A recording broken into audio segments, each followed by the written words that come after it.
Welcome to Two Deep Hokies Under the Influence, a Sons of Saturday podcast. I'm your host, Pete B, and I've got my co-host, Sam Jesse here. Sam, I missed you this past weekend down in Blacksburg. Why don't you kick us off with the cheers? Unless you want me to do it tonight. I'm not sure how you wanted to do I this. do you want to do a cheers? I don't, You were the one in Blacksburg. So I was, and I'll do a quick one because tomorrow is April 16th. We had the Remembrance Run over the weekend. It may have had more attendance than the game. Like there might have been I more people that guarantee ran it did. Yeah, than the game. And so let's cheers to the Remembrance Run and take a moment to think about all the people that we lost so many years ago now. of course. Yeah, I ran my 3.2 last night. We had some beautiful weather here in the 757. It's always like I don't know if it's the right word, but like it's so cool and comforting to see like such a large community of Hokies come together this weekend, regardless of like what happens on the football field or baseball diamond or whatever. Like it'll always be a special and sombering week in the Virginia Tech community. So I'm glad the community has stuck to it so much over the years. They have, and they show out every year. And the reason I asked should I do it is because this podcast, you didn't watch anything having to do with the spring game. I have not. I have about, I would say like probably 16 or 17 accounts muted on Twitter right now. I didn't have my phone on all day Saturday. It was glorious. Like the only tweets I had, I fired off from my laptop after the baseball game.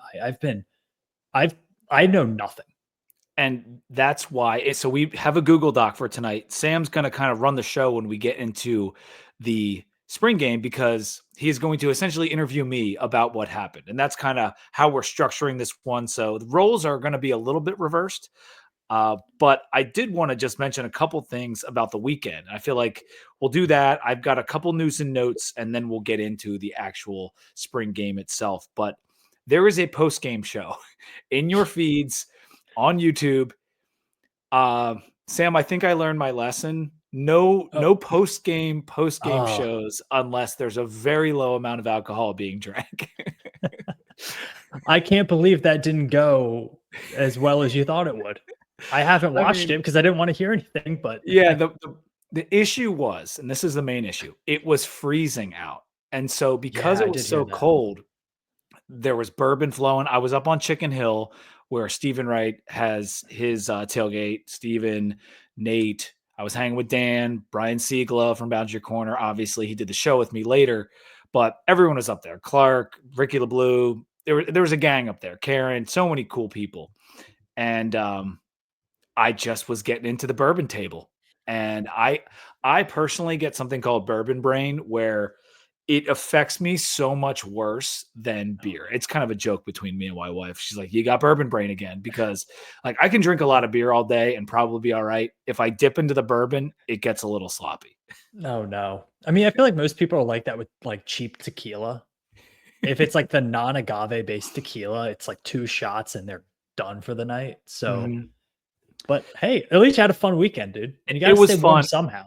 And just to go back to the show for a second, it is not the normal me and Sam buttoned up, get your distinct points that you want to get to off, have a nice discussion about it, move on. It's a little bit of a mess. But if you've ever said, hey, you guys should just get drunk and record the show one day. Well, we did that.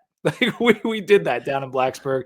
Me, Brian, like I said, Jeremy Counts from Blacksburg on the Rocks, and Dan from Tales of the Terror Dome. And then Ricky actually hopped on and did a segment with us as well. So there was 5 of us at one point on the show. And the last 25 minutes are just pure chaos. So keep that in mind if you're listening. I recommend 1.2x because the words are coming out faster. Well, I certainly hope the spring game wasn't pure chaos. So we'll see. I did ask. The only thing I asked is like, was there any tragedy of any sort? Like no broken legs, no ACLs, like we're alive. Okay. So we're going to talk spring game. And then we're going to do real quick. You didn't watch the Masters this weekend? I was in the car all day on Sunday, which I heard was an amazing day. What one of the like most up and down sporting events I've ever watched. I don't think I've ever watched a sporting event where the highs were so high and the lows were so low. I really don't like it. It delivers every year, but it's the most captivating sporting event.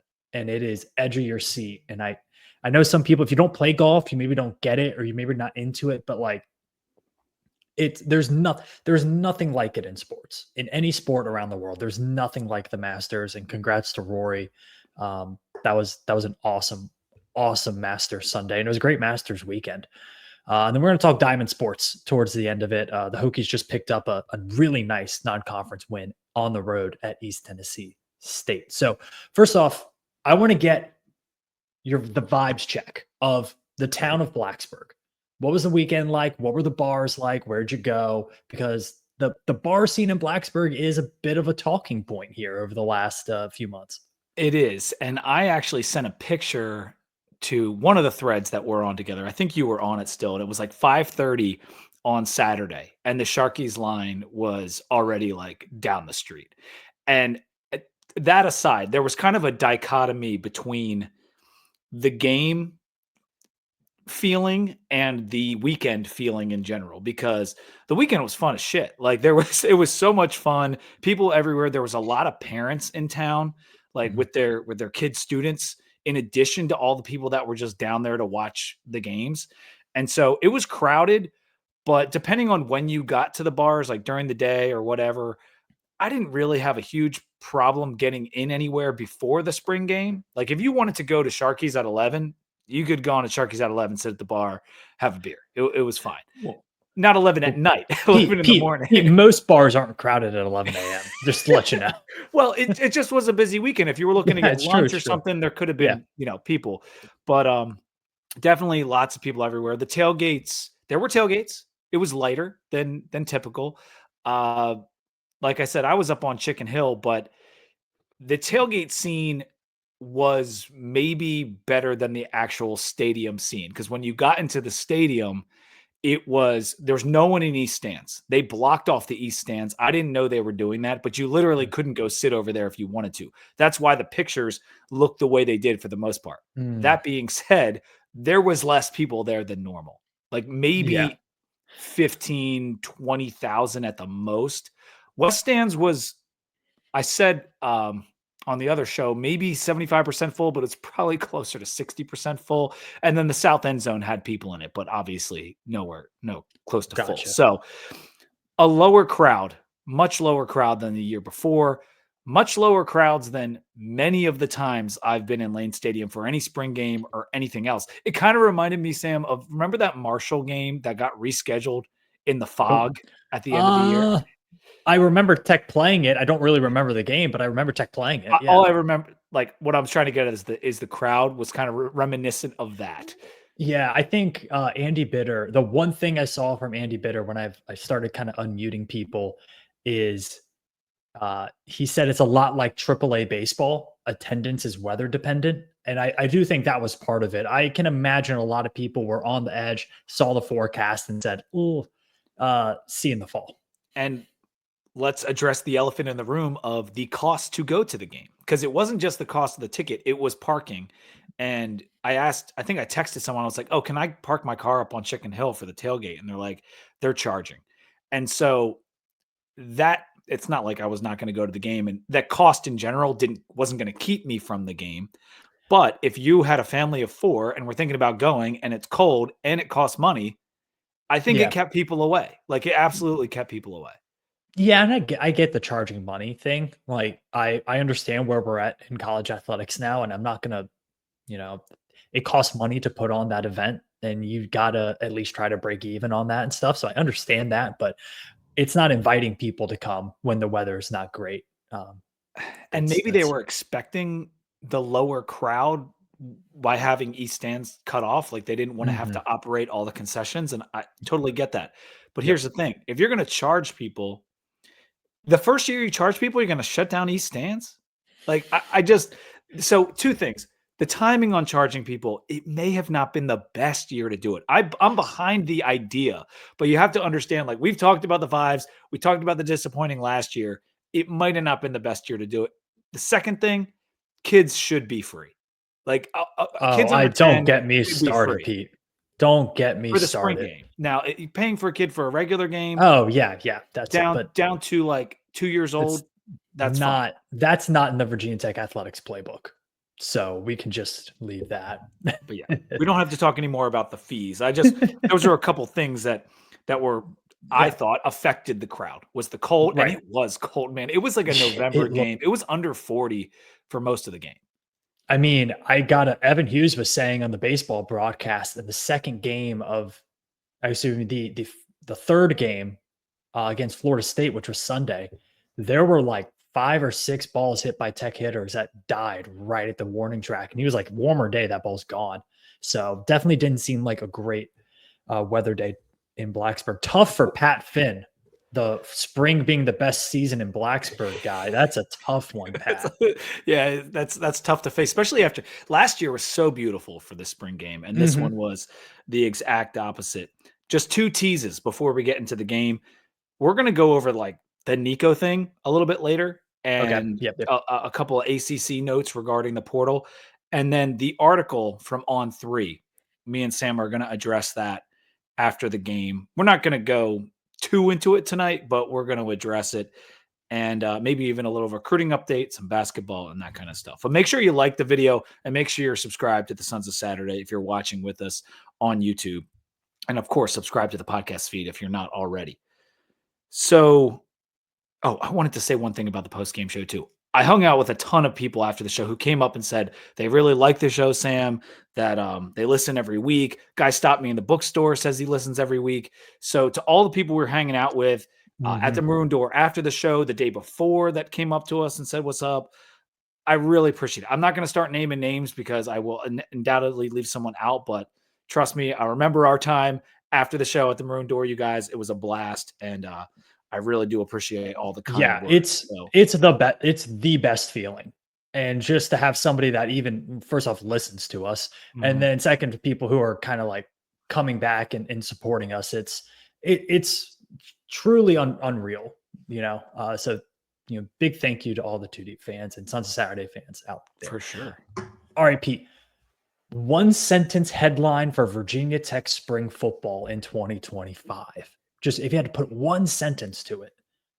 Work in progress is how I'd put it. That's okay. It's still cooking, Sam. The let them cook phrase. No, we're not letting them cook. We're in the oven. We're baking something. We don't know if the cake is going to deflate or rise, but it's in there, and it's a work in progress. And that's how I would sum up this spring. And some of that comes down to the quarterbacks that we didn't see on Saturday. I'll leave that there for more questioning. Okay.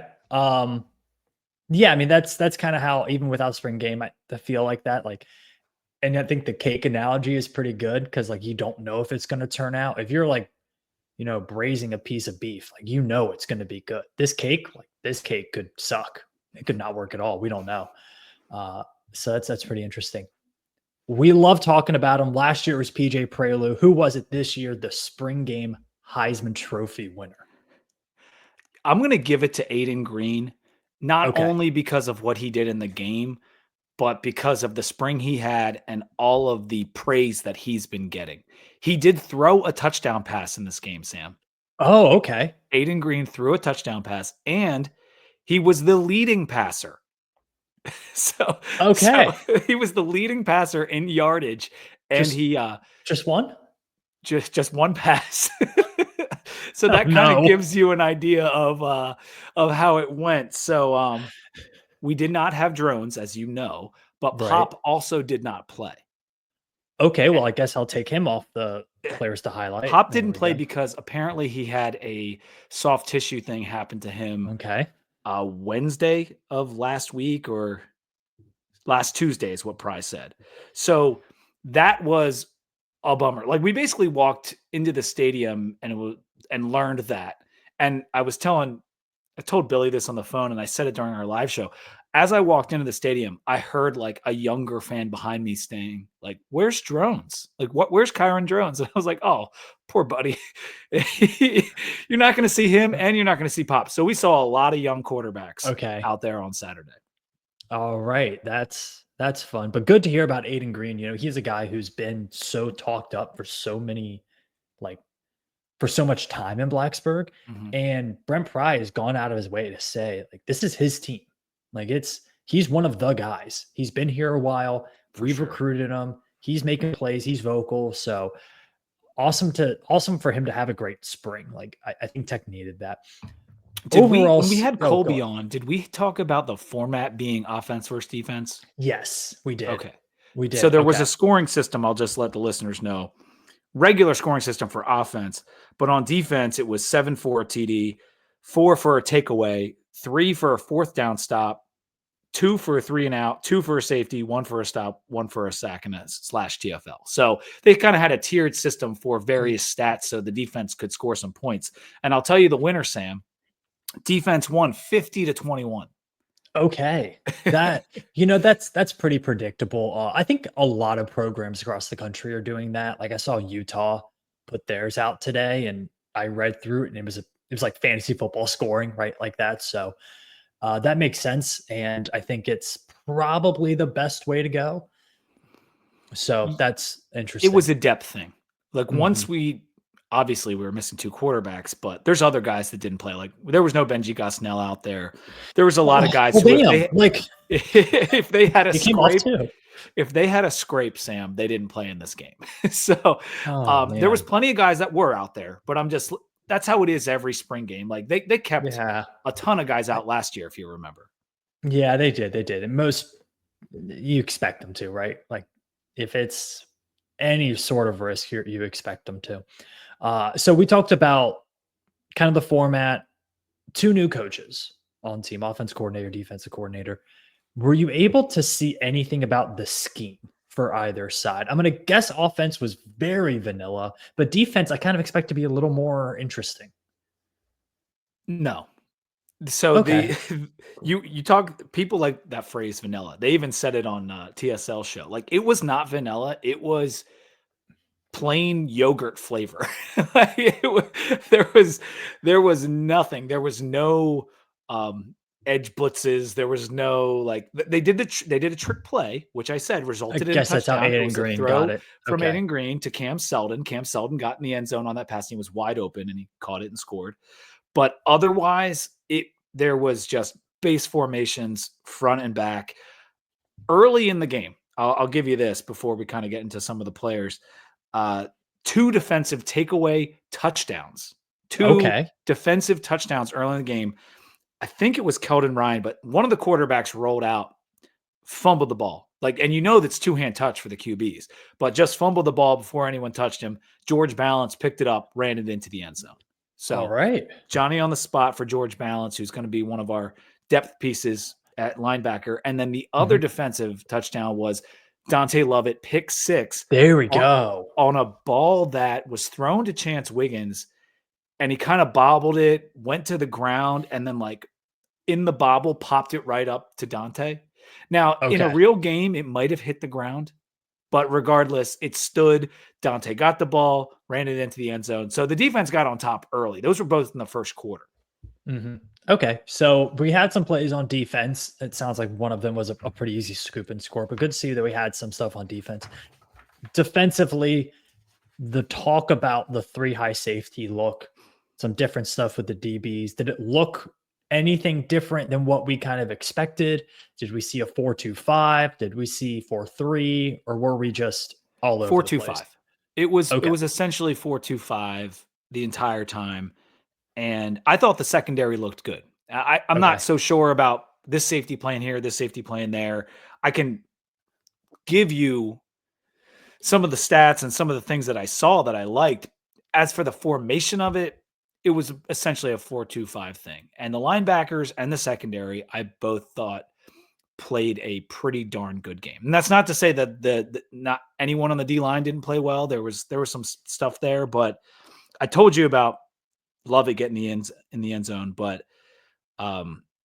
the younger guys were really interesting, like Knowledge Harrell, JoJo Krim, two of the early enrollees. Like, I'm convinced those guys are going to play some snaps on defense this year, not just special teams, like maybe get in there and play some snaps, because JoJo Krim, I think what did he have? He had 4 tackles, 2 pass breakups, and an interception. And there was another, and that interception was kind of like like a, a ball that just floated to him. Like, it wasn't a great play or anything like that. But he had another play where they gave the receiver the catch, but it really looked like he intercepted it. And so, like, he was places, man. Like, he was doing things out there. Really liked what I saw from JoJo Krim and Knowledge. And we had been hearing a little bit about Knowledge in the before the game. So that was cool. Caleb Spencer led us in tackles. So that's something I know you want to hear. He had 7 tackles on the day. Okay, cool. And he was middle linebacker, Mike, roaming around type there. No, he was playing backer. Okay. So because it was Keller out there. I am not convinced they have any idea what to do at linebacker still. I thought even though I was the guy all year and last offseason that was worried about linebacker, I thought they moved well. Like, I thought they got to their spots really well. Like I said, Caleb led us, and then I'm trying to see. And then the other Caleb Woodson, he had 3 tackles.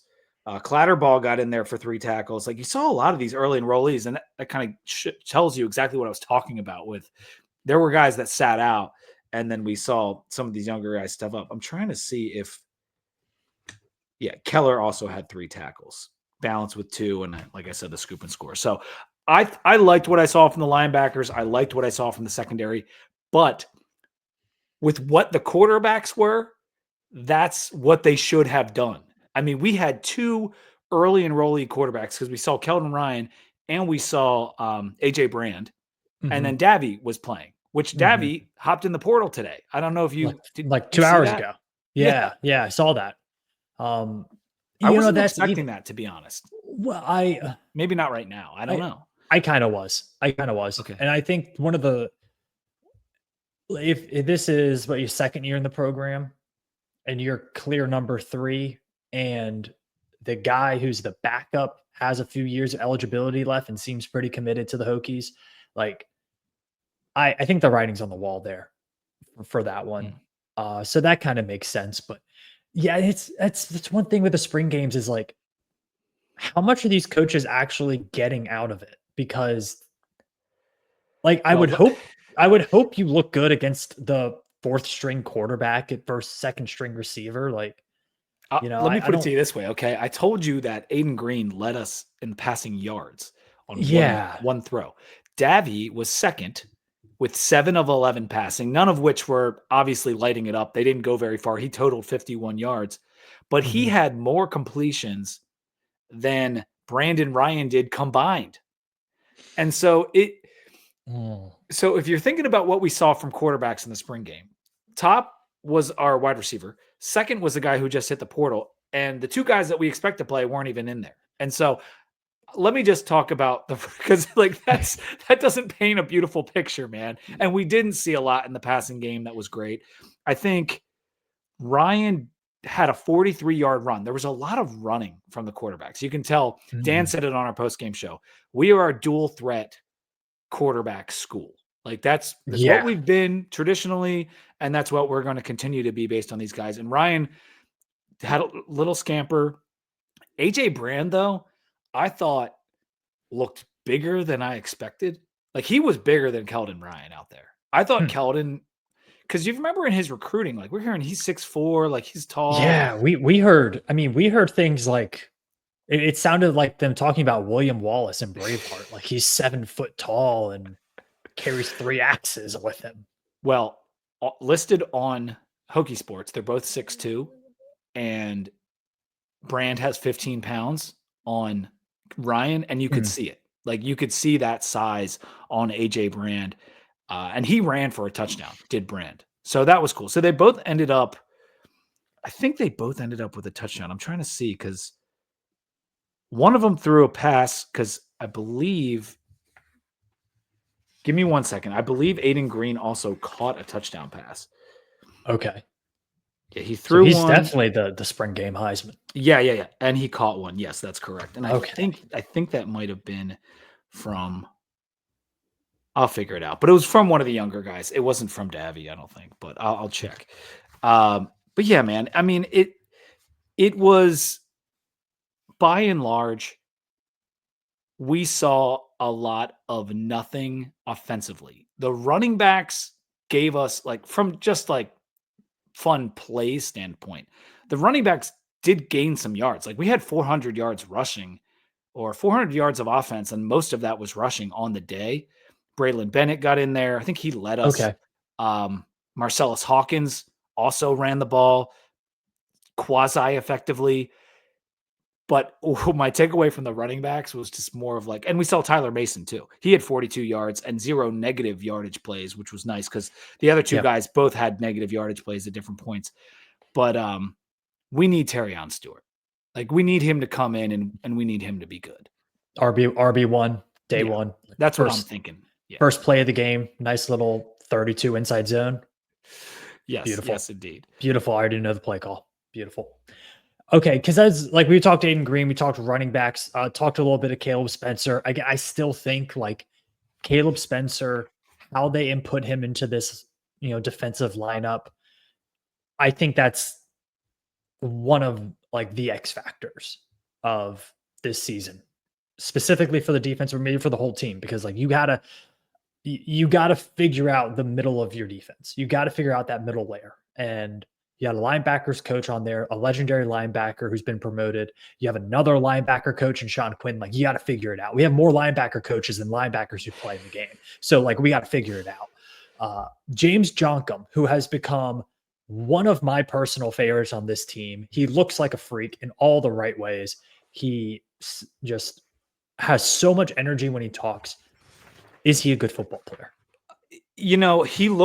He looked good, but he kind of gets thrown into that bucket because they played a lot of guys, and they played a lot of guys that at the linebacker position that played average to, 3 tackles, 2 tackles. Like, they all kind of spread it around. What I thought the most interesting with him is like he had another media session afterwards that was just as good as his one from 2 weeks ago, where he talked about everyone. He gave like, you wanted analysis on spring and who looked good, who didn't look good. Like, just listen to the James Jonkum like 3 minutes because it was so good and entertaining. He can play. He had a TFL. He had 3 tackles. I feel confident that he will be out there on the edge, creating havoc when they actually decide to do some things that are fun and interesting, stunting and blitzing and all that kind of stuff. But there was none of that out there. He still made some plays. And one thing that I want to talk about that he mentioned was he was very complimentary of the offensive line. Like, he said that after the game. And I thought, and Brian said this too in our post-game show, that I'm not sure how great they are at pass blocking. It's a very similar story to what we've seen the last 3 years under Pry right now. But physically, they look good. Like, they look like a power offensive line. They have the size. And Montgomery after the game said, Altuner is probably locked down the center spot. Okay. And Remack, in my mind, has locked down one of the outside spots, or at least one of the 5 spots. And so that's encouraging. And those guys are big. They're big, beefy guys. And so Brody Meadows, freaking massive, like absolutely massive, watching him from the stands. And I just feel like we are going to be able to piece something together with Matt Moore that is far exceeding last year. I still expect the pass protection to be worse than run blocking. I still expect it. That's all the more reason Terrion Stewart, get to Tech, be healthy. Let's run, you big dog. Yeah, I think that makes a lot of sense. And there's some other guys who Tech needs to take a step up. Cunningham is a guy who we've heard a little bit about. Like, he might have figured it out here at this level. And Laith Ganem is a guy who they need to take a step. Cunningham was one of the most. He won most improved. Perfect. Yeah, I mean they need that. They need those guys. Now, he did have 3 false starts in the game. by the way. He just wants to get after it. He's just excited. Maybe But don't go on he did 2. win most improved, so that is good news. The other most improved players were Takai Heath and James Jeanette on the defensive line. So that's nice. The other offensive MVP was Aiden Green from spring. Yep. Kamari Copeland won defensive MVP. Let's go. He looks the part. Yes, like always has.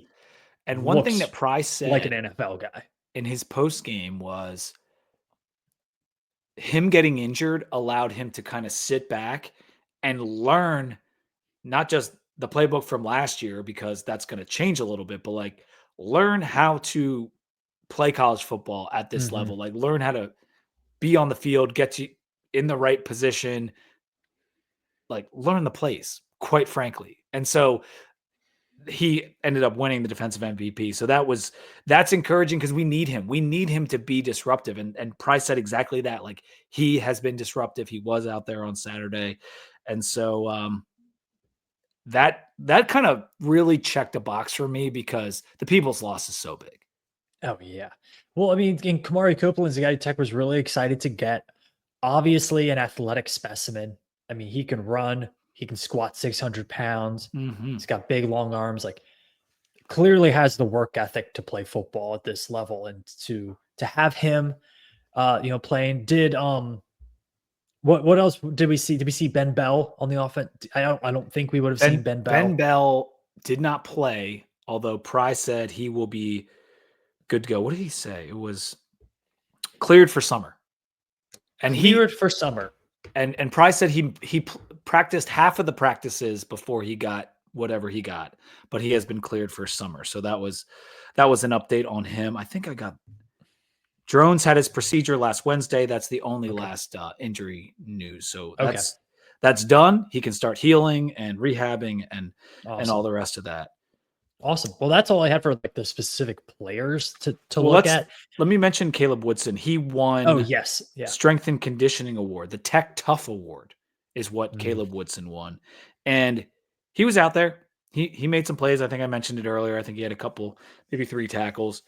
But we know he's going to be a stud. Like if I couldn't give my Heisman from the spring to Aiden Green, like it probably would have been to Woodson if you're doing offensive and defensive, because I think he is going to be the star of our defense this spring. I know you feel the same way. So yeah, I have no worries about Caleb Woodson being a dog back there. On back to the offensive line a little bit. I think there might still be some room for improvement as we enter the spring portal window. I believe a pretty good player from Maryland entered the portal today that Tech was pretty high on in recruitment a year or 2 ago. I think it might have been last 2 classes ago. I would expect Tech to make a run at him. I would expect Tech to make a run at some other guys. I know there's some pretty highly rated FCS players that have entered. So I would expect Tech to add 1 or 2 offensive linemen in the spring portal, just from a number standpoint and just from you bring on an offensive line coach, sees what he's got in the spring. All right, what do I need to add? Where do I need to supplement, or do I need a starter who can play day 1? So I think Tech's going to bring in 1 or 2 guys there, preferably 2, to be honest. Yeah, if you're identifying the areas that will hit in the spring portal, it's O-line. We mentioned linebacker before, wide receiver. They brought in Christian Fitzpatrick. That's his name, right? The kid from Marshall. Well, they don't have. He's Oklahoma State. Yeah, he's not coming here. Yeah. And then, but it doesn't mean they could go after a wide receiver. Like it might mean that they are trying to make it a little bit more solid in that room. And then corner could be an area they target as well. Because we didn't see Quentin Reddish, not that he's a corner, but there were some injuries in the back end, including one of the corners on the team. So I think we are potentially going to do that. Although with some of these young guys stepping up in the secondary, you might not need to. I'm not exactly sure. It gets to a point where it's like, do you want to pay for a rotational DB who's like average, maybe slightly above average, or do you want to go out and get your starting left guard? What do you want to pay for? Do you want to pay for your number 4 wide receiver when you're going to run the ball 60% of the time, or do you want to go pay for a new left tackle. It's, whatever. If you've got Lovett and you've got Isaiah Brown Murray, who's your nickel, IBM, and then if you've got the Williamses, and Knowledge and JoJo, like there's just to fill in the gaps back there. Like you said, do you want to go spend more money on the secondary room to try to get an extra corner, or do you want to put those resources towards a place we might need it more? And so that's not our call, but those are just some areas that I think they could be going after. I mean, and you could even say tight end too, because it's the smallest room on the team. Like, who knows? Yeah, like, it's true. It's true. Did Benji Gosnell play? He did not. Did he not play for a reason, or just do we know? I don't know. Okay. To be perfectly honest, I don't know. I don't think it's from what I do know, I don't think it's anything serious, but I don't think it's let me just say I don't know. Okay. We'll leave it at I don't know. It's perfectly good. So I guess, is that biggest concern from the spring, not just the game, but biggest concern? I mean, it sounds like it sounds like everything is very much in like stage one. The biggest concern is we didn't see our top two quarterbacks throw a pass in the spring game. That to me, and that's not good. I understand anytime these guys have a minor injury, and I already said it, they just keep them out. But if it's a soft tissue thing with Pop, maybe it's an ankle, maybe it's something else. I just feel like the quarterbacks are two-hand touch. And Price said if it was a real game, he could have gone out there and played. So, and I get there's a massive difference between real game and spring game, but you're not even getting tackled. I don't know. Yeah. I just sucks. We didn't see either of our top two quarterbacks. And then the third one, Davi, who he actually did throw that touchdown pass. The only touchdown pass that wasn't thrown by Aiden Green was thrown by Davi. He's not even around anymore. And he's the most senior behind those other two guys, and he's a redshirt freshman. So it's that's what my biggest concern is. What are we going to get out of the quarterback? And then subsequently, can the O-line protect that quarterback who both have injury concerns right now? Well, I mean, that's a very fair point, because two of Kyron's 3 injuries last year came because of an offensive lineman got their ass pushed into his lap. So, that's a valid concern. I think for me, it's the timing with new receivers by the quarterbacks. Obviously Kyron missed a little bit of time. Pop, it sounds like, was full go up until the spring game, so that's whatever. But you're looking at totally new pass catchers on this team. You're kind of replacing your top 3 guys. Brody Adams didn't play this spring. Yeah. Hopefully he's back for the summer. I mean, I don't know. It's been pretty quiet around Brody Adams. He should be back for the summer. It does feel like it's going to be on these players for this summer to figure it out in the passing game with a new offense that has some air raid elements to it. Like, they have to have the greatest August in Virginia Tech football history, because they play South Carolina. It's gonna have to ratchet up soon, but it is not the most uncommon thing in spring to have this rash of injuries, or this rash of nicks, injuries. These guys, guaranteed 90% of them could have played if it was South Carolina tomorrow, but they don't have to, and so they didn't, and that's all well and good. But you are 100% right, Sam. Kyron needs reps, period. He needs reps with these wide receivers. Pop needs rep with these wide receivers if Kyron can't go come August or anytime during the year. So all of that is what you kind of come out of spring saying, like, all right, like, that's the work in progress that I'm talking about. That's the cake that's baking, is that we need to get these guys in sync. It makes sense that the defense is ahead of the offense. It makes sense because they're both implementing new schemes, and it's harder to get on the same page on offense, especially when you're shuffling quarterbacks in and out. But when it gets to August, the defense can't be this far ahead of the offense. It can't be, or it's going to get real ugly real fast. We got 2 SEC opponents right off the bat. Yeah. And then your first ACC game's NC State on the road, I think. That's 9/27. Yeah. Yeah. You got to figure it out. You got to figure it out quick. Biggest reason for hope. Let's get positive here. Can we do a quick ad before we do that? Of course. A tease. Yeah, there we go. The Two Deep Hokies Under the Influence podcast is brought to you by Roback. You guys know and love Roback, the performance activewear designed for those who crave activity. Saw a lot of it down in Blacksburg, as I always do. They got the new drop. Didn't see so many of those because they are so new.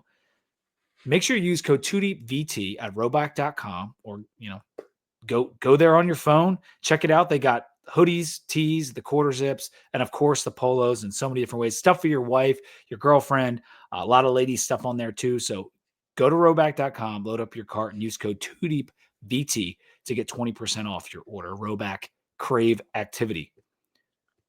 Do you want to do the hope and then beer break? Yeah, let's do hope and then beer break real quick. We usually do beer break after the ad. Let's do that. I don't know why. I'm drinking. This is kind of a classic in Southwest Virginia, the Get Bent Mountain IPA from Parkway Brewing Company. It's got that classic can. Everyone knows the old man on the cane. It's kind of Parkway. a classic. I had a Parkway at the Cellar, and it was really freaking good. Beautiful. What it was. It was an IPA though. It was good. Cellar Calzone, man. What the meal of champions. I'm gonna post my picture of the Cellar Calzone to our Instagram after the show. Incredible. It was beautiful. One of the best things. One of my favorite things on earth is that Cellar Calzone. But yeah, it's a classic West Coast IPA. I mean, in this age of every single IPA has like a little bit of grapefruit, a little bit of citrus, a little bit of orange, a little bit like this is not that. Like the flavor is pure hops on this. That's not my normal favorite for West Coast IPA. And this isn't something that I would have like 3 of them at a time. Like I'd probably cap it at 2, but it's good. It's like a 3.5. It's a good beer. If you like the more like hops forward West Coast IPA, then you're really going to like Get Bent. Like this is a really popular IPA for a reason. It's not my personal favorite, but I understand that it is a good beer. That sounds like it would be right up Robert Irby's alley. That beer. What's the name of it one more time? Get Bent Mountain IPA. I'm drinking a holiday beer. It may had been in my fridge for a couple months, but I'm just going with it. It's called the Mad Dreams from Trogs. Instead of Mad Elf, which we've all heard of, it is the Mad Dreams. It is a hazy bronze ale. Local honey and cherries have been added to the mix here. 7.9%. And it said serve it in a chalice. So that's exactly what I did. And it is awesome. Honestly, we got a holiday coming up. That's how I'm validating this. I said that to Sam. Easter is coming up this weekend, but hot damn, this Mad Dreams. I wish I kind of like had it earlier, and that way I could have grabbed myself a 6er, because this is really, I think I got it as part of a like a holiday pack. It came with a Mad Elf. It came with like a cookie stout or whatever. But the Mad Dreams from Trogs, I mean, this might be a 4.25 as well. Like I gave my last beer a 4.25, the Cosmic Shores, which I snuck into Lane Stadium and posted on Instagram because, of course, I was being a freaking lunatic this past weekend. But this is also a 4.25, the Mad Dreams. Beautiful. Yeah, I've heard great things about Mad Dreams. I think I've actually seen it on the shelves at the Cellar. I think they have it. So yeah, that's a really good one. And also, while we're doing a beer break really quickly, I want to give a shout out to a place around here in Norfolk, Virginia called The Birch. It is a small tap room, and they do a lot of like, they will get beers from all over the world. You'll have beers from Belgium, from Germany, a lot from Japan, which is really good. Japan has some great beers. California, New England, all of that. Some from Virginia as well. Really inventive and different draft lists that you're not going to find anywhere else. And they also have great bar food and gourmet grilled cheeses. So it's a pretty awesome place if you're into grilled cheese and you're into beer. So it's amazing. Called The Birch in Norfolk, Virginia. And it's just a really cool spot. Cool. Yeah. We're not afraid to give out some free advertising for places we like. Yeah, absolutely. All right. So how do you want to phrase your question here? Like, okay, if I think the win total is probably going to be set around like 6.5 by Vegas, right? Like that's kind of the vibe. Like, give me what's the reason? Like, oh, this team could win 8 games. Like this team could go 8-4. Here's why I think they could. Okay, so we're going to get to that article in a second, but one of the issues that article brought up was, infrastructure at the athletic department level. Mm-hmm. To me, I know the vibes aren't great. I know we got problems with quarterback, and the offensive line is still trying to get better in its 4th year under Pry here. But unlike the department as a whole, Sam, I actually feel that the football program has decent infrastructure. Call me crazy. That is not the issue that we had last year. The infrastructure wasn't necessarily the issue. It was game day shit where we couldn't get the guys to execute. It was not being in shape shit. That should hopefully be solved, some of those things. And like the main people throughout Merriman who made a lot of our advanced stuff good. Like our SP plus was good. Like some of the PFF grades were good here and there. The defense actually performed well, like in some of the advanced stuff. There is solid infrastructure in the program, despite what you want to believe that Pry and staff have built out. JC Price is, one of the cornerstones of that. And that's why I'm not fretting about the D-line this year, despite losing APR and Peebles. There are other pieces within this program. The running back coach who helped Tootin get better is still here. So what my reason for hope is that I don't think the bottom is going to fall out on this team. Like, I don't think we go into the year, and even if it got off to the worst start possible and we go 0-2, I don't think what they've built with the biggest staff in Virginia Tech history will have the bottom fall out on them. And I'm not saying that's maybe that's not the best way to answer your question, but it's what I'm trying to harken back to of not everything was broken in this program last year. Not everything. Yeah. I know the game day shit didn't work and we lost a lot of games close, but you flip a couple of those scores, a couple of field goals here or there, and it's a completely different story. And that's what I'm kind of going back to here. Yeah, and you did that with a pretty significant quarterback injury, and you did it with your best offensive player being injured, and you did it with I don't think last year was as bad as people want it to be. I think people want the sky is falling, and the reality is you went 6-6 and you only had your quarterback for half the year, and you missed your best player for 3 games, and you lost how many was it? 4 one-score games. Yeah. So it's like the world isn't ending. Like it was a shitty season, but the world isn't ending. I think my reason for hope is they seem so confident in Kyron Drones. Like they do. Like I'm not gonna say because he played a whole season injured and he wasn't terrible. Like he wasn't the worst quarterback we saw last year in the ACC by any means.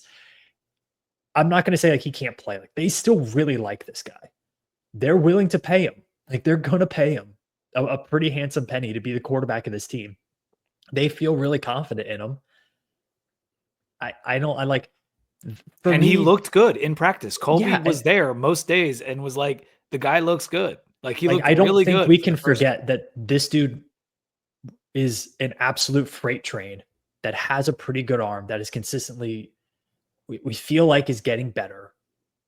This is the best offensive coordinator he's ever had. I don't think that's a doubt at all with Phil Montgomery. And Tech could still just read option teams to death like they did at the second half of, his sophomore year. So that for me is my reason for hope is even though we didn't see Kyron Drones, the program as a whole, even after last season didn't go well, they could have gone to the portal. They could have taken the money they spent on Pop and Kyron and gone and gotten a really good starting quarterback. A really good starting quarterback for the amount of money they're spending on those two guys. And they didn't. They're both getting a check. Pop's getting a check too. I don't know what it is, and it's to be a backup, and that was understood as we discussed with Colby, but it's a lot of money. Let's just say some of the figures we've been hearing, it's a lot of money. And yes, that goes back to your infrastructure question. Like, yeah, look, has Whit Babcock done a great job as athletic director the last few years? Probably not. Like, was men's basketball a dumpster fire last year administratively? Yeah, but football isn't a total mess. They have some things figured out. Pry has done so much right. We need it to add up on Saturday. Like that, Yep. like he has done virtually everything right besides the game day stuff. And as you pointed out, and that's why I kind of should have phrased it, it was that a lot of crap went wrong last year, like including our quarterback yeah. suffering a couple different injuries in the first game.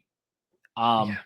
That if some of that shit doesn't go wrong, maybe things turn out differently. So yeah. And that's kind of how, like, do I feel better or worse about 2025 season after this spring? I'm not going to say I feel better about it, but I certainly don't feel worse. You know, like I remember Pry's first season, I left that spring game going like, we're not making a bowl game.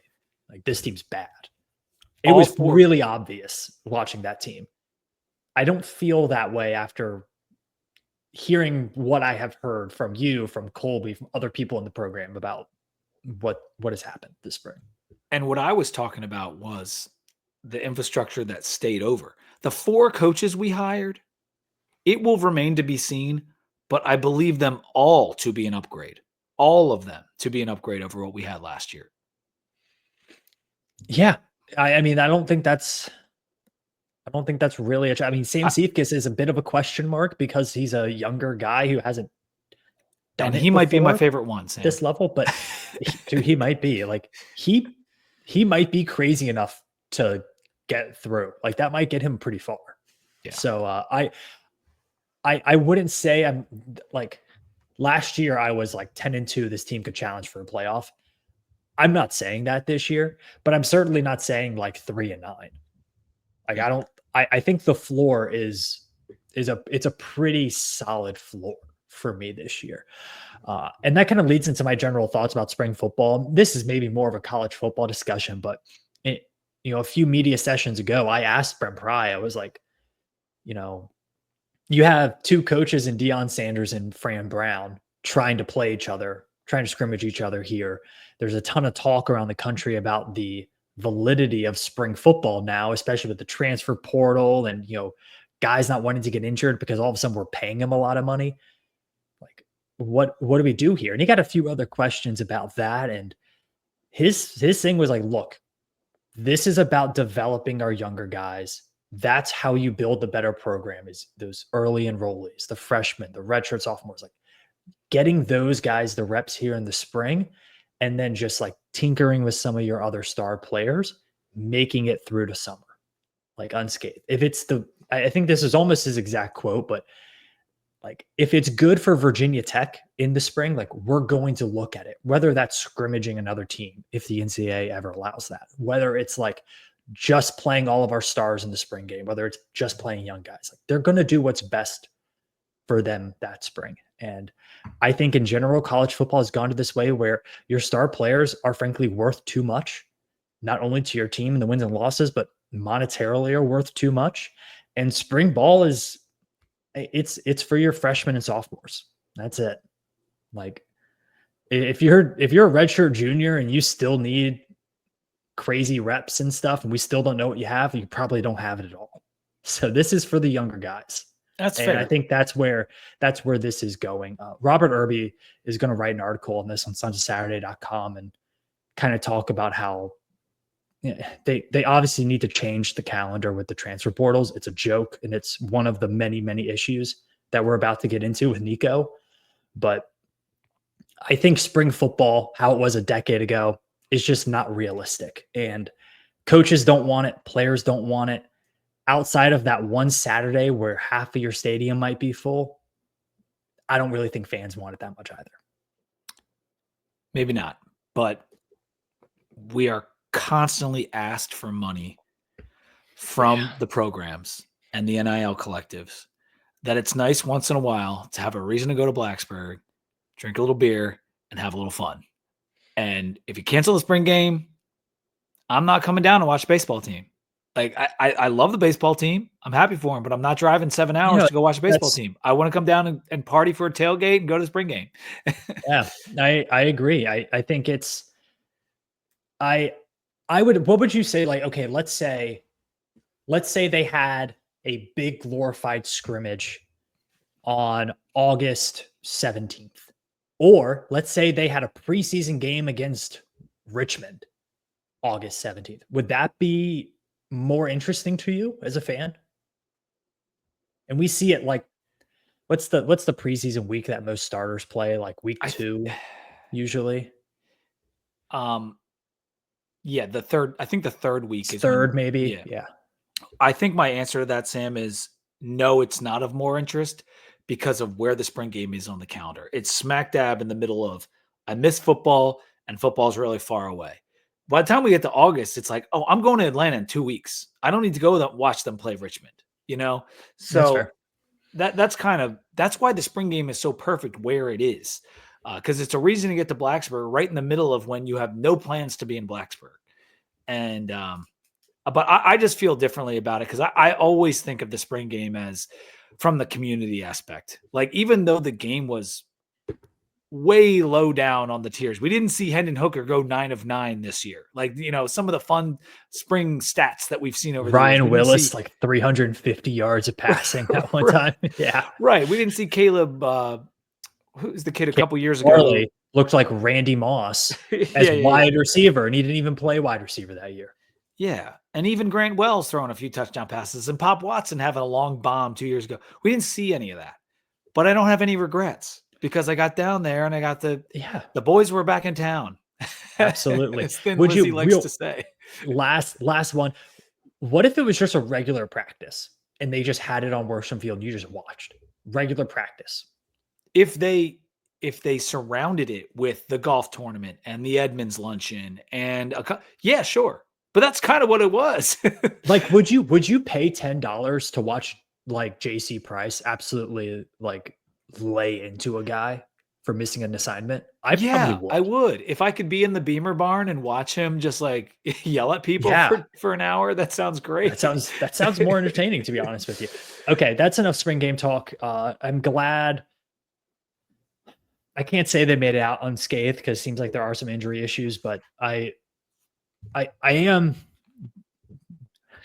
against everything that I have felt at some points this spring, I am excited for August. I really am. Let's address though this On3 article. It was written, I believe, originally for the publication Inside Texas, who I think they might work with On3 a little bit.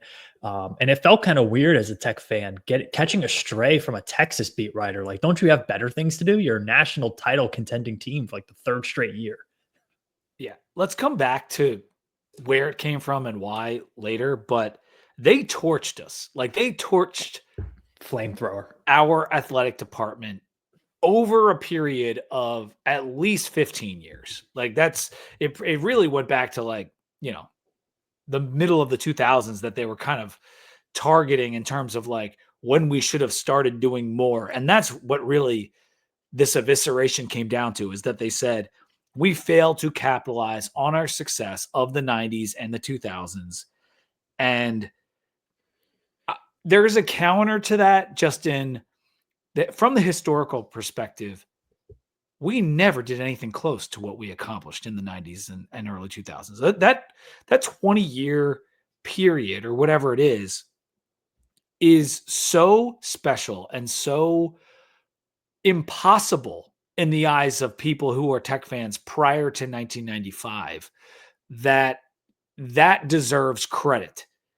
I think what the article really was trying to get down to, some of it valid, a lot of it valid, some of it maybe overdone, was that we didn't build out the program. We didn't build out the staff. We didn't fund recruiting.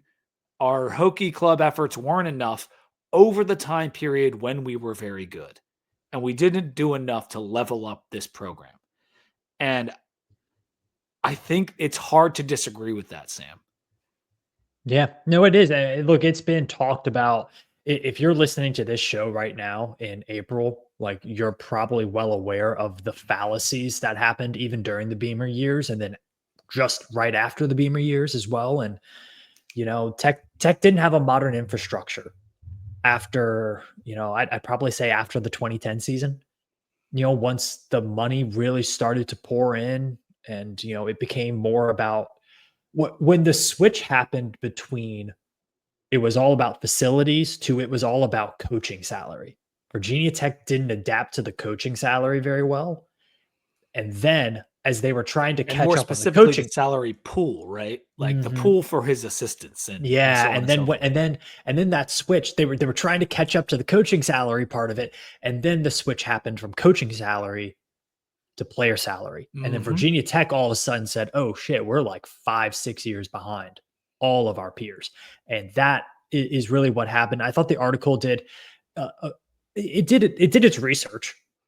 I'll say that. I don't think there were many lies told in that. And I definitely think we know, again, like some of the fallacies that have happened and are happening in this program. I also think what you said earlier is very poignant, where a lot of the issues that were in that article have been addressed and have been changed. Um, have they been changed to the level that they changed them at other schools? Probably not, but it's certainly they've done a lot better than some of their other peers, right? So this is probably, I think, the third nationally written hit piece, if you could call it that. I don't think this was meant with any malintent, but No, it's yeah, and the guys pushed back on that when I said that over the weekend. I'm like, because hit piece, it's more about a case of semantics than anything else. It was, he was it was, using Virginia Tech as an example for a larger college football yeah. phenomenon. Yeah, And we saw this 2 years ago from ESPN when John that was Glenn a hit got piece. raked over the coals, That right? was a hit piece. Yep. And I think one of the main points I wanted to get back to on this was just that even though we exceeded our success relative to our history for such a long period of time, other programs did that too. Like Florida State, like when they got Bobby Bowden and it went crazy for them, they had a drop off, just like Oh we've yeah. had a drop off. The difference is it didn't last 12, 13 seasons.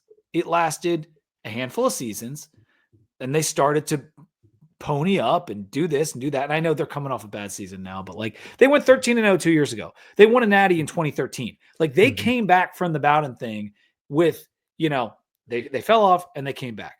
A drop off from what Beamer was doing, the consistency of knowing you're not going to be bad. Like you're going to be decent every year. It was bound to happen. It's the fact that we haven't been able to pop back up based on the success we had for such a long period of time. Because when you talk about history, you can change your history if you do it for long enough. And in reality, we did that. We were good for long enough that we should have been able to change our history. And it seems as if we're going back to the pre-Beamer days. We're already there. And Mhm. every program can do more. Every one. Boise State, one of the most consistent programs out there, but they're still in a shit conference. They didn't Yeah. level up. Can we Mhm. write an article about how they haven't leveled up? Can we write an article about with all the Nike money, Oregon still hasn't won a national championship? Every program can do more. And so Texas.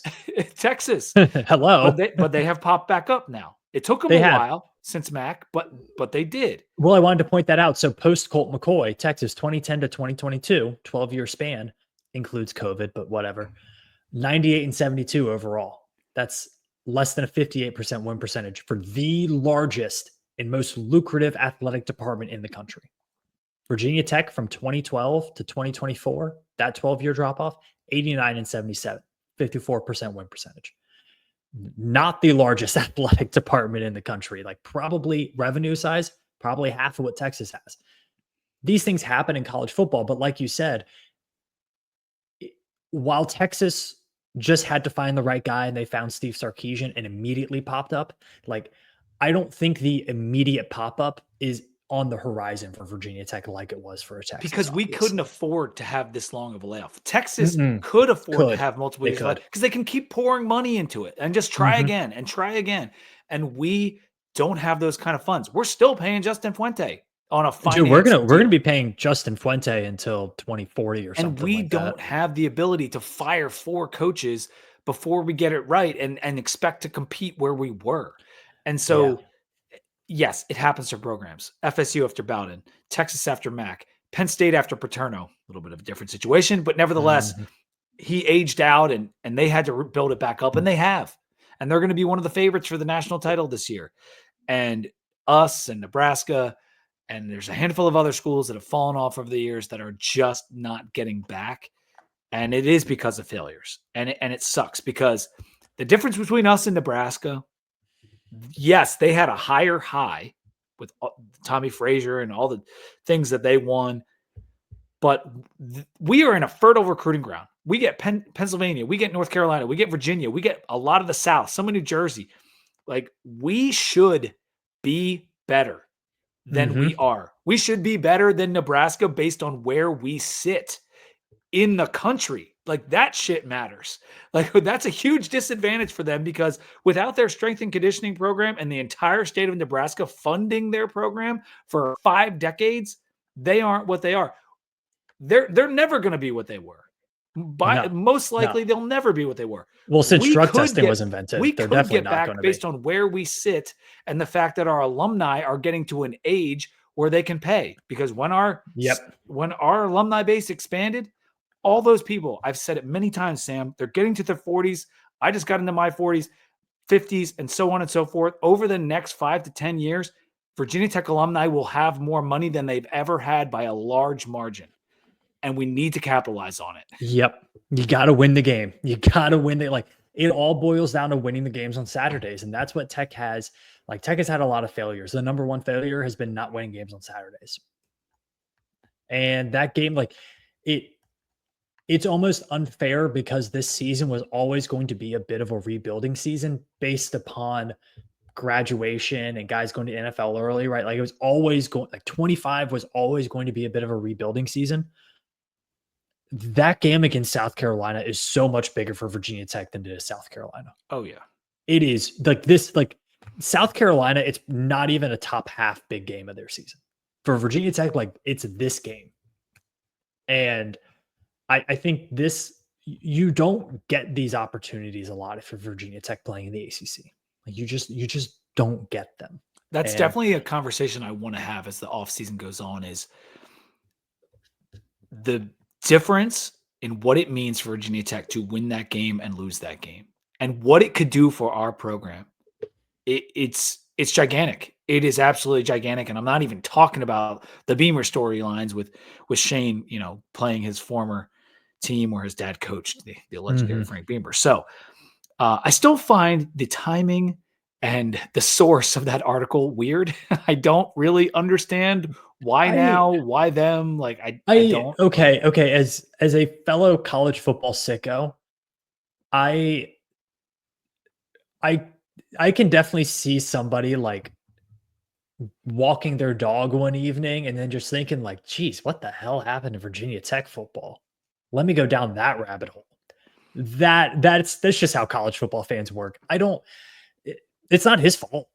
And I think honestly, it's kind of in an odd way, there's been more compliments about it, because if you look at all the comments from it, it's random fans being like, yeah, dude, I wish Virginia Tech was still good. I wish I love when Virginia Tech is good.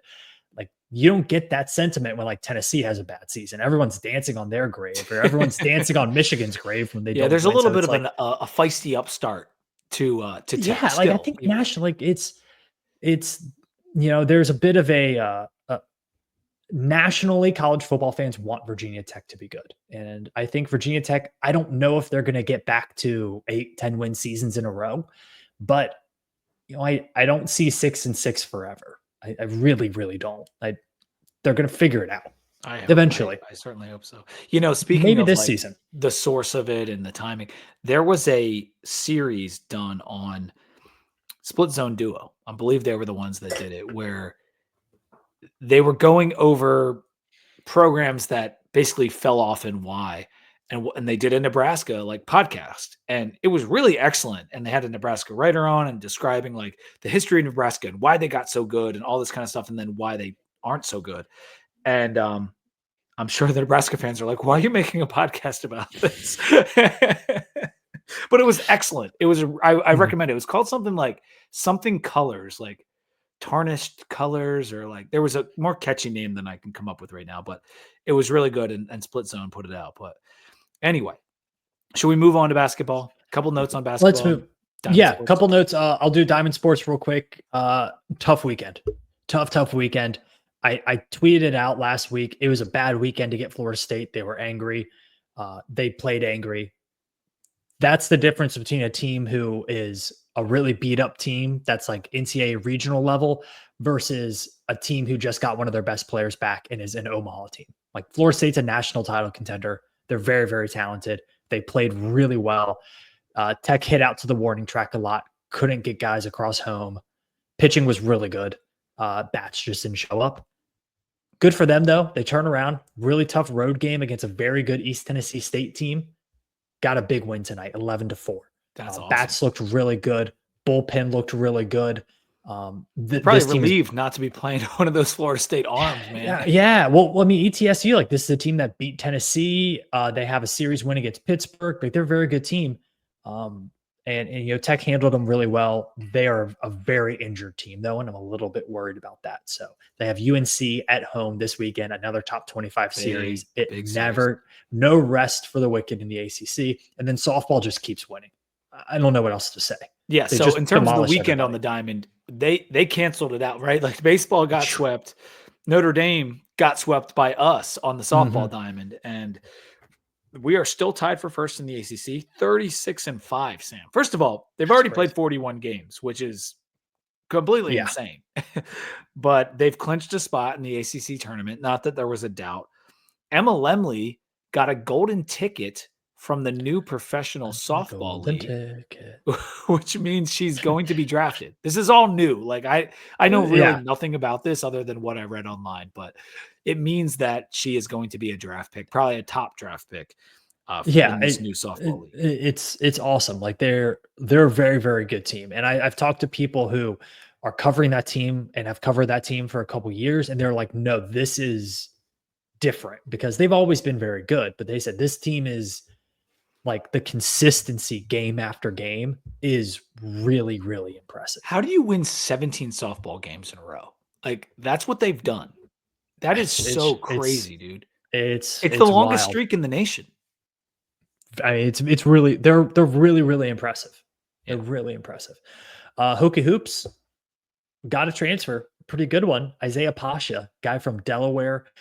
He was a freshman last year, all conference freshman in the CAA. Long player, shoots a pretty good percentage. I think his like effective field goal percentage was like 55%, which is pretty good for a player in his position. Effective. Yeah, so that's a really good pickup. And you know, not to name names, but if you look at the transfers coming in versus the transfers going out, Tech is winners right now so far. If you want to compare him, because he's 6'4", he's probably going to be our point, I would imagine. Compare him to the numbers that Jaden Young put up. Like it is night and day. We're talking 52% from the field versus 35% from the field for Jaden Young. I mean, and for a guard, for a point guard, I know he's 6'4", but he's a point guard. He kind of ratcheted up his assist as the season went along. 52% is nuts. And this is not on a low amount of field goals. He was CAA freshman of the year. Yeah. Like he can ball. Top 100 in the portal, as well as Hansberry is a top 100 guy. On multiple services, these guys are top 100 guys. So we're getting 2 top 100 portal guys in the fold. And let's just say there's a lot of freaking guys in the portal. So top 100 is solid. He has room to grow. He's not a flawless player. He's very young, but man, is he an upgrade over a couple of the guards that went out the door, as you hinted at. Yeah. And then so there's more to. Oh yeah, go on. No, we got the news that Toby might be back as well. Or if he doesn't go to the NBA, he said he's playing for Virginia Tech. Yeah, he's going to come back. Like I'm 95% sure of that. This is a move, especially for a lot of like forwards and centers. This is kind of their move. They go get some NBA coaching, come back with stuff to work on. I feel really good about how this offseason has gone for Virginia Tech so far. Yeah, because if you have Toby and you have Hammond and Johnson and Shoot, Hansberry, Pasha, Gerdak, and then Sincere, the two freshmen, the last two I just named, that's 8. And you need a couple more. You do, because 2 of those guys are true freshmen. But there's 6 guys right now that you could get some rotations out of, and I could feel good about. And I think Gerdak's going to play a lot, so maybe even 7. It's really nice to be here. I would love to get another big. Like we need to get another big body. Yep. More to come from the Hokies men's basketball front. They're going to continue to be active in the transfer portal. Real quick, Tech football got a couple commitments for the 2026 class. A local guy from right down the road, linebacker Joshua Pittman out of Suffolk. He's a big guy. He's like 6'3", 210-ish. We talked about him with Colby. Yeah, he looks the part. Like as a he looks the part. And Kings Fork plays at a pretty high level of football down here as well. So always awesome to get. Are you going to go see a game this year? Probably not. I won't be living here anymore. Oh, that's right. You're moving. Yeah, right. I'm moving. So I won't be. But and then it stays in the family. Virginia Tech keeping that tradition alive with kicker Will Love from Spartanburg, South Carolina. His older brother kicking some footballs for the Hokies right now. And he's a kicker as well, correct? Yes. Okay. Yeah. A couple of kicking brothers. I'll go for it. Yeah. Let's do it. Yeah, let's do it. So we'll end on that. Tech got a kicker commit. Oh, can I just say one last thing, since we're now 15 in and we won't get, of course, any hate for it? Should we give a round of applause to Georgia Amore? Oh, yes. Getting drafted, going Washington to the Mystics, a local team. People are excited. It's cool because despite the fact she played in Kentucky for her last year, a lot of Hokie fans will want to go see her play. Now you have to go to Anacostia, I think, to go to the stadium. But I think they did themselves a service drafting Georgia Amore. She's a great player, and she's got local ties. Might help the attendance out. And when the Aces play the Mystics, that could be really fun in DC. That could be really fun. Shout out to Georgia. Also got a fashion collab with Russell Westbrook. Yeah, that's pretty cool. Didn't see that one coming, but no. Shout out. That's awesome. I think she's gonna be a really fun pro. Like I think she's gonna take all that stuff in stride very well. She's got that personality, and she has the star power. Like that's what if she plays well, that league will be at her fingertips. Like it really will. She has the ability to rise to the top of that league in popularity because of how good she is in an interview, behind a camera, whatever. We've seen it, Sam. She's amazing. Do we want to talk Nico Iamaleava? Oh yeah, we didn't talk about Nico. This situation is. It's the end. People won't get mad at us. It's a lose-lose situation. Like no one is a winner in this situation. I think that is what, that's what is the biggest red flag to me. Is it's not like this isn't a player like going out and getting their bag, or it isn't a program going out and getting their starting quarterback so they can make a run to a title. Like this is truly a worst case scenario in the dark side of modern college athletics. Yeah. So if you aren't aware, Nico Iamaleava is leaving Tennessee. He's entering the transfer portal. He led them to a playoff berth last year. He didn't have the best season, but he led them to a playoff berth. And Josh Pate kind of talked about this, where before the playoff game even happened, he was trying to re-up for more money.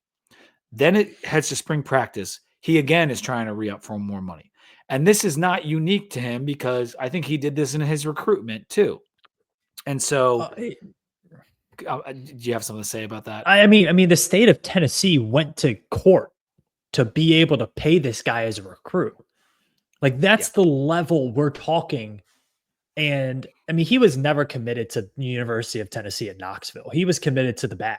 He's a mercenary for sure. And I'm not even saying that that's wrong. And that's what this situation has led to him and his camp becoming the villain in a lot of people's minds. Mm-hmm. Mm-hmm. And He's definitely partially the villain because he is literally leaving his team, who he took to the playoff, high and dry. He said, fuck all y'all teammates. I don't care. I'm out of here. Yep. But the bigger villain here, Sam, is the NCAA, college football, and all the administrators in power across the country that decided to do nothing and put no guardrails in place. That's why this situation is happening. They let this happen. Like, and when I mean they, I mean university presidents and athletic directors. I mean the people working in Indianapolis at the NCAA. Like, they allowed this situation to happen, and then are going to turn around and tell you that it's everyone else's fault. And it's not. It's their fault. Like, I think Tennessee is getting a lot of like, oh, good for you. Don't pay them. Like, stick with your guys. If it's like, the universe, like, that's part of the reason we're in this situation in the first place. And that's, I think for me, like, when I say like lose-lose situation, like everybody's a loser. The sport of college football is a loser. Nico's a loser. Tennessee is a loser. You and I, as fans of the sport, are losers. Like, it's such a bad situation, and it's not the first. It's not going to be the last. And unfortunately, I don't see the end goal. Yeah. It's not going to be the last for college football right now. I don't see it actually happening. We're lucky that it didn't happen earlier, Sam, because it took a very special asshole to do it, to have a very special family around him to do it. And by special, I mean also a jerk of a family, and everything around this situation stinks. I love player empowerment. I want the guys to be paid. Most college football fans do. We know that they've been indentured servitude essentially for 50, 60 years. But this is not good for anyone. And if he wants to go chase the money, I get it. There is an idea of like, you got to look out for number one in this world. That's what it's all about. Make sure you get paid. The coaches don't care. They're always job hopping. They are. But at the same time, you have to deal with the fact that you just let all your friends and teammates down at the University of Tennessee, and you just don't give a shit because you wanted more money, or at least because your family wanted you to want more money. And you were already being paid extremely handsomely. So it's not as if we don't want Nico to get paid. But I still will go back to the fact that, like, Nico might be a jerk in this situation, but the NCAA, all the presidents, everyone who has failed to do anything for 5 years and beyond, it goes way beyond the transfer portal. You are the villains. You are the ones that are screwing this up. And I know they want to keep their precious unemployed players still unemployed, but yet pay for play. You got to fucking figure it out, because you're screwing it all up for everybody. It's to the point where, like, I don't know if how it is currently constructed will ever be able to be fixed. Like, I think they've messed it up to a point where you can't put the toothpaste back in the bottle. And I genuinely think it kind of seems that way. The only way we could possibly get to that future state of like player contracts is if some athletic directors like get a backbone and say, we're leaving this. Like, it's not going to be, Dartmouth players unionizing. It's not going to be Northwestern players unionizing. It's going to be the athletic directors at the University of Georgia, University of Alabama, Texas, USC, Notre Dame, you name it. Like, the big boys got to say, guess what? We're out. We're taking all of our friends with us, and we're going to go start our own thing with our own rules, because this is not good for anybody. Everyone is a loser in this situation. And it is beyond, it's beyond, it's not, there's nothing productive happening here.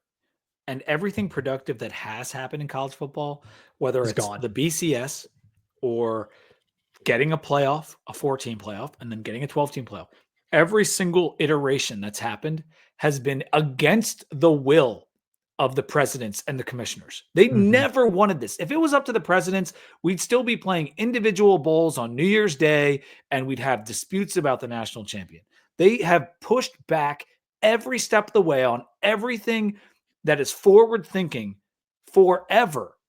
And this is another example, and it's not going to get fixed until, against their will, they are told by Congress or somebody else this is how it has to be done because it's a joke. And I'm really not trying to be Josh Pate here. Josh Pate went off. It's a similar sentiment what we're talking about, but like it's just the way that it is. It is a freaking joke. It's been a joke. When I was 10 years old, why didn't Penn State get a chance to play for the national title when they were 12-0 in the Big Ten? Because the college administrators and presidents are a bunch of assholes, and that's why. And it's still that way. There's no, like, if you're trying to put reason to this, there is no reason. And that's when I laughed when they had the judge out in Oakland and she was going over the house settlement and all of the things about that. And I think that will help set the precedent of universities feeling okay paying their players, because right now universities and their athletic departments, which are a separate fiscal entity from the university, what they're going to start feeling okay about it. And maybe that will be the push in the right direction. But she was saying something that doesn't make sense here is the roster numbers. And I'm saying, whoa. That's where you draw the line. You accepted the whole nonsense of college sports in that, like the number of players on a basketball roster is where you draw the line. And to me, it's like, this isn't going to be figured out in a courtroom. And it's certainly not going to be figured out on Capitol Hill. With it. It's not going to happen. One, because the lawyers are incentivized to keep it in the courtroom because that's how they're paid. And two, our Congress ain't going to do anything about it. Like, our Congress is not going to do anything. The game anyway. No. And so it's like this whole like house settlement thing, and we need to cut this off. But like, why on earth would a school like Xavier and Villanova get the same amount of house revenue share money as Virginia Tech or Ohio State? Because we have big time football teams and they're basketball teams. Like, it makes no sense that everyone would get the same money across the board. Like, I know Villanova plays FCS, but like there are a lot of basketball only schools like VCU, for example, that can spend the same amount of money as Virginia Tech when we have a whole football program to fund. So what sense does that make? Like, none of that shit makes sense. No, it doesn't. And that's why, like, this needs to be done outside of the courtroom. It needs to be done by, like, somebody has to step up in a position of power within the university systems. The conference commissioners aren't going to do it. They're worthless. All they care about is the TV money. They're completely worthless. University presidents, most of them, I don't think understand what's actually going on. And quite frankly, it's not their job to understand what's going on. They worry about the endowment, which is a much bigger ticket than the athletic budget. It's down to the athletic directors to get together and figure this thing out. And all the college administrators for years, a lot of them have been lining their pockets with money on the backs of players that sometimes were being paid at the top schools, but for a lot of times were not being paid over the last 40 decades. Plenty of players got a scholarship to go to school and didn't get paid despite their university making millions. And that whole system, that whole, like you said, toothpaste back in the tube of, we need to get administrative salaries down and get more money to the players, but that just doesn't happen overnight. It takes a long time. And yes, the players are starting to be paid handsomely, but so are the administrators. And there ain't enough money to go around here. Someone's going to have to give something eventually. And usually it's the fans. Like, they keep calling on us. The fans are the ones who are bankrolling all the big time donors and the fans that are, in these NIL collectives. They just want us to give more money when in reality, someone should be giving up some money. Yeah. It's going to be a few years before they figure it out. I think this Nico situation is really sad. I don't know where he ends up. There was a rumor about UNC. UNC ends up taking Gio Lopez from South Alabama. That's going to be an interesting one. People threw around going to UNC? Not going to UNC. They got Gio Lopez. Fun quarterback. Because earlier it was 100% like crystal ball to UNC for Nico. I bet it was. Guess what? It's not anymore. He put out a graphic with like Tulane. I have some friends who are pretty plugged into the Tulane program that say they never entertained any of it. Maybe UCLA. UCLA needs a quarterback. He's from the LA someone's area. Maybe pay him, right? Like someone's going to pay him, but no one's paying him $4 million. Right? Like, is he going to? He got 4 mil stats. A pay cut. Is he going to end up with He's going to lose money from what he was making in Tennessee. and go to a much lower tier program. Yeah. That's the craziest thing, Sam, is like you were in the playoff. You've got Josh Heupel, who is great with quarterbacks. Why are you messing with it? Why are like this is a great way for you to get to the NFL. Like, you know, you're trying to make the whole point is to make more money, right? Well, this seems like a great way to make more money. Yeah, it's sad, but you know what? We'll figure it out on the field in September, regardless. I think Billy Ray has said it a couple times. Like the offseason for this sport is abysmal. It's painful. It's anxiety driven. Those 15 Saturdays rock though. They do. And that's what we're every day is a day closer to kickoff. It's funny. Iowa State, Kansas State, kicking off in Dublin. Can't beat it. Every August, it's the same thing. Realignment news starts to hit. This starts to hit, whatever. And then you're right. Like a week before the season's like, oh, we have a game. And there's players on this side of the ball, and there's players on this side of the ball, and they're going to square off. I don't give a shit about realignment anymore, Pete. I don't care who, what conference. I don't care. I don't care at this point. Just give me an opponent. All right, that's going to do it. Thank you for listening to the show. One last warning about the post-game show. A lot of bad language in there. So if you are sensitive to something like that, don't listen to it. We probably should have said that up front, but I did mark it explicit, so people should be aware. Make sure you're subscribed. Sons of Saturday on YouTube, Too Deep in Spotify and Apple Podcasts. Make sure to rate and review the show. And if you made it to the end, put word maroon in the comments, the word maroon into the comments. We appreciate you if you hung out with us till the end. And until next time, go Hokies. Go Hokies.